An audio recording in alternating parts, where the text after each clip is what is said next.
Most of the Asian region got off to a positive start today.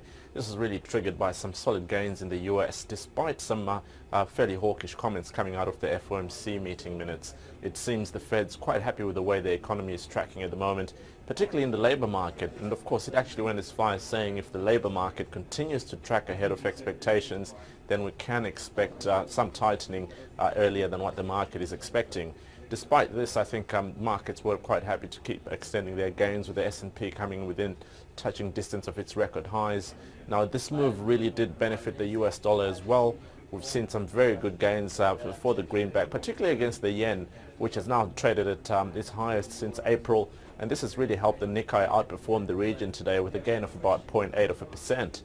Now, to the contrary, we've seen some pretty poor trading out of China. The main driver of this, of course, was a disappointing HSBC Manufacturing PMI reading, and it really does look like activity in China is continuing to slow. We've seen a raft of disappointing readings lately, and this hasn't done much for confidence in China, where markets were already starting to see some very good gains. The ASX 200 has done very well, trading at a 6-year high today, really helped by the leads out of the US. But of course, corporate earnings have gotten off to a fairly good start as well, and this has really helped Australia start to show some very positive signs after a long period of underperformance. Now, looking ahead to European trade, we are looking at mild gains at the open. Of course, today the focus will be mainly on manufacturing PMI numbers out of Europe. The market's already expecting some sort of a contraction, but of course, if we can see some sort of signs of improvement there, then this could be enough to keep European equities bid in the short term. We are likely to see some sort of caution in today's trade, particularly with the Jackson Hole Symposium taking place, where we expect to hear a lot of comments out of Fed members. And of course, the general feeling out there is that we'll start to see Fed members digress or move away from a very dovish tone to something that's sort of more hawkish in the short term.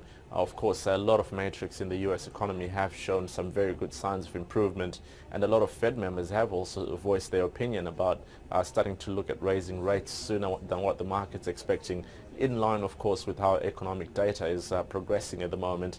As a result, particularly with Janet Yellen's speech coming in on Friday night, then of course this might warrant some caution for a lot of traders out there. This could even be a trigger for some short-term profit taking, particularly if Janet Yellen, who's traditionally very dovish, if she even in the slightest sounds a bit more balanced in her tone, this would definitely be construed as something that's a bit more hawkish and potentially continue to push the US dollar higher against most of the major currencies, particularly the Japanese yen. And in that case, we could probably expect to continue seeing gains for the Japanese equities in the short term.